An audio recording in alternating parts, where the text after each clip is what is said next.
वो शक्ल से शरीफ घर की बेटी लग रही थी। मैं पास गया, मेरे करीब होकर बोली, चुल्लूगे साहिब। मैंने पूछा, कतबे पैसे लोगी? कहने लगी, आप कितने देंगे? मैंने इसकी नीली सी आंखों में झांक कर देखा, वो बेबसी थी। मैंने बोला, आओ कार में बैठो। वो डर रही थी, कहने लगी, कितने आदमी हो? मैंने कहा, डरो नहीं, मैं अकेला ही हूं। वो खामोश बैठी रही, फिर कहने लगी, अब मुझे सिगरेट से अजियत तो नहीं दोगे ना? मैं मुस्कुराया, बिल्कुल भी नहीं। फिर इसने एक लंबी सांस भरी।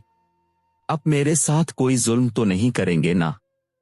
अब चाहे मुझे 500 कम दे देना, लेकिन मेरे साथ बुरा न करना प्लीज। वो बहुत खूबसूरत थी, मासूमियत इसकी बातों से टपक रही थी। फिर भी खुदा जाने वो क्यों जिस्म बेचने पे मजबूर थी। वो नहीं जानती थी मैं कौन हूं। मैंने पूछा, खाना खाया है? कहने लगी, नहीं। मैं होटल के सामने कार रुकी। होटल वाला मुझे जानता था। उसने जल्दी से खाना पैक किया, मुझे दिया। मैं कार में बैठ गया। आकर मैं अपने ऑफिस की तरफ चल दिया।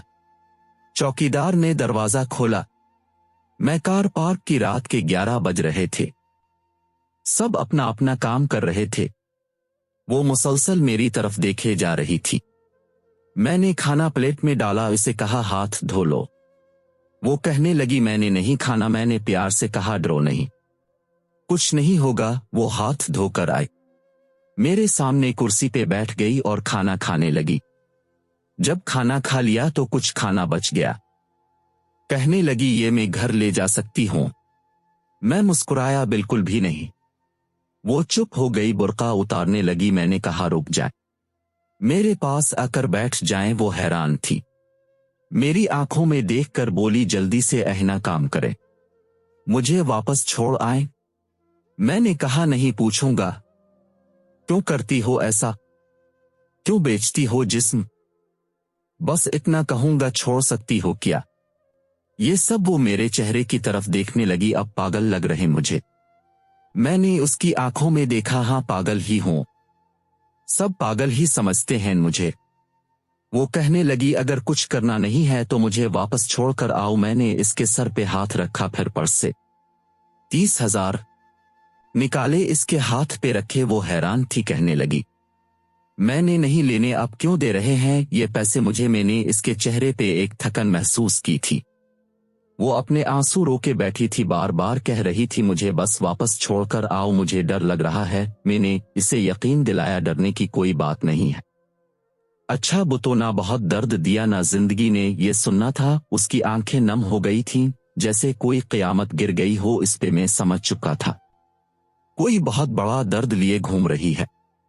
दरवाजा खोला, कांपती आवाज में बोली, मुझे छोड़कर आओ वापस। मैंने इसे बैठने का कहा, बताया, मेरा नाम नोमान राजपूत है, डरो नहीं, खुद को महफूज समझो। इसे जब यकीन हो गया परेशानी वाली कोई बात नहीं तो बताने लगी, शौहर मर गया, 3 बेटियां हैं, ससुराल वालों ने निकाल दिया, माँ बाप फौत हो चुके हैं, भाई कोई है नहीं। मामू के घर आए, मामू के बेटे ने मेरे साथ ज्यादती की। मैंने जब मामी को बताया तो सब ने मुझे गलत कहा, मुझे धक्के देकर घर से निकाल दिया। दौर के रिश्तेदार ने एक बुढ़े से मेरी शादी करवाई, इसके भी बच्चे थे, इसके बच्चों ने मुझे बहुत जलील किया। फिर वो शौहर भी फौत हो गया, बेटियों को लिए दर बदर लिए भटकने लगी, ना छत थी ना रोटी थी, भूख इफलास थी, सड़क पे खड़ी थी। एक साहिब आए, कहने लगे, 1 घंटे के 5,000 दूंगा। ना चाहते हुए माँ की ममता हालात की सताई हुई किया करती, आखिर चल दी। अब हर रोज जिस्म बेचती हूँ, किराए का घर लिया है, बेटियों को अकेला छोड़कर आती हूँ, क्या करूं? बहुत बार सोचा खुद कशी कर लूं, लेकिन बेटियों को देखकर हिम्मत नहीं होती। वो रो रही थी, मैं जमाने की बेहिस्सी महसूस कर रहा था। उसके सर पे हाथ रखा, इस कहा, नोमान तुम्हारा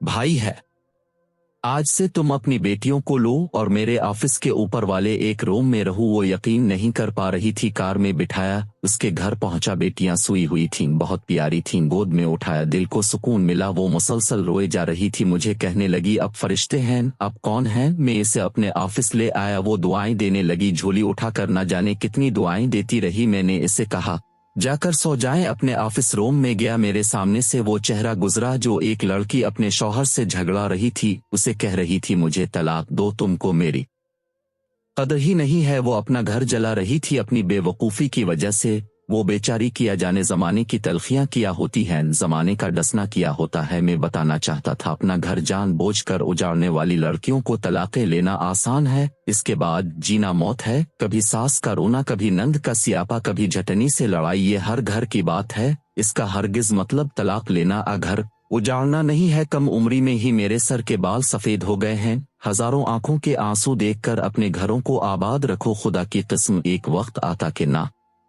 भाई हाल पूछते हैं, ना सगी बहनें सब वक्त के साथ चेहरे के निकाब बदल लेते हैं। नौमान हर जगह हर किसी को थामने के लिए खड़ा नहीं मिलेगा। हाँ, मेरी कलम शायद किसी को बर्बादी से पहले बचा ले। हम सफर कैसा भी है वो तुम्हारी ढाल है। शादी के बाद सगे भाई से खर्चा लेना भी भीख मांगने जैसा लगता है। मेरी बातें वो औरत समझ सकती है जिसपे ऐसा कुछ गुजरा, ये हम सफर जैसा भी है।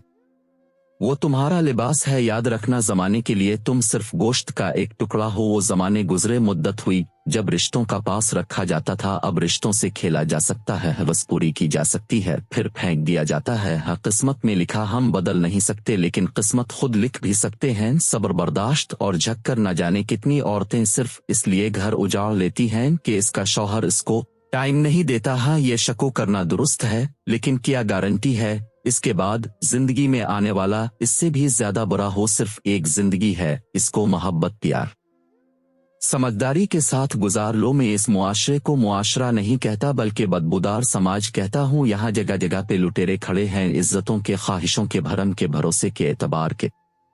बस आखिर पे एक बात कहूंगा, अगर तुमको पेट भरने के लिए चारदीवारी से बाहर नहीं जाना पड़ रहा, अगर तुमको जिस्म नहीं बेचना पड़ रहा, अगर तुम्हारे सर पे चादर है, अगर लोग तुम्हारा सौदा नहीं करते, अगर लोग तुमको वहशिये नहीं कहते, अगर तुम्हारा दामन पाकीज़ा है, अगर तुम रात को महफूज पनागाह में सोती हो, तो ना करना बर्बाद अपना आशियाना, वरना रौंद दी जावगी, नोच ली जावगी। जो तलाक लिए बैठी हैं पूछो उनसे, वो सोच रही होती हैं न जाने कितने बच्चों के बाप की हमसफर बनूंगी, न जाने वो कैसा सलूक करेगा, और फिर सारी जिंदगी ये ताना सुनते गुजर जाती है। इतनी ही अच्छी होती तो तलाक क्यों लेती। खैर, वो लड़की अल्हम्दुलिल्लाह महफूज है, लेकिन वो रोती है ज़माने की बेहिस्सी पे। और जानते हो, किसी औरत की बर्बादी में कहीं ना कहीं मर्द होता है। मोहब्बत करके छोड़ने वाला दबेदार हो, निकाह करके तलाक देने वाला बदबख्त औरत खुदा की किस्म मेरे मुआशरे की जंजीरों में जकड़ी हुई एक कैदी है। कभी बाप की पगड़ी पे लट गई तो कभी सास के जहर आलूद लहजे पे, कभी शौहर की अना पे खाक हो गई